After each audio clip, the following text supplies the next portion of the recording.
महाराष्ट्रातील तमाम आदिवासी बांधवांना सर्वप्रथम जय आदिवासी, जय सेवा, जय जोहार।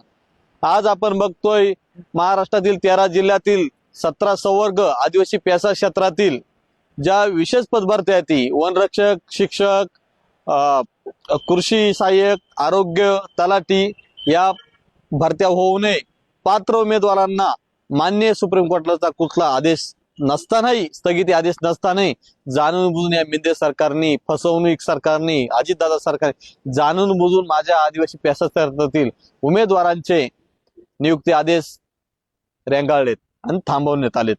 परंतु त्यामुळे आज 19वा दिवस सुरू आहे, 19 दिवस झाले आज, तरीही मिंदे सरकारने अजूनही त्या उपोषणकर्त्यांची दखल घेतली नाही।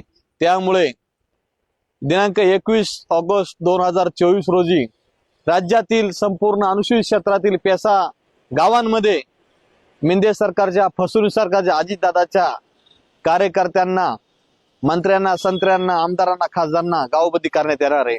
आणि आरोग्य विभाग वगळून पेसा क्षेत्रामध्ये सर्व शासकीय कार्यालय, शाळा, कॉलेज सर्व बंद करण्यात येतील। आणि मिंदे सरकारने तात्काळ या आदिवासी पेसा क्षेत्राची दखल घ्यावी।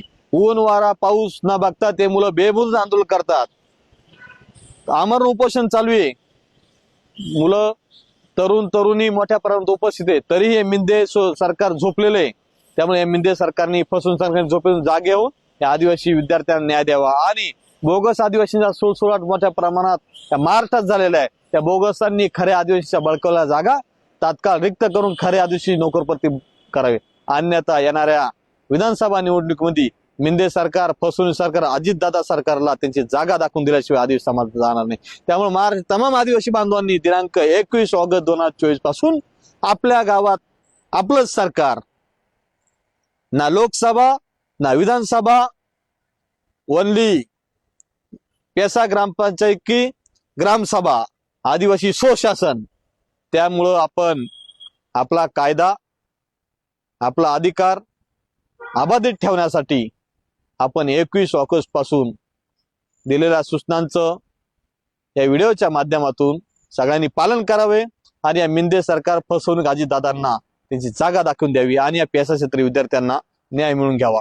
जय आदिवासी, जय सेवा, जय जोहार।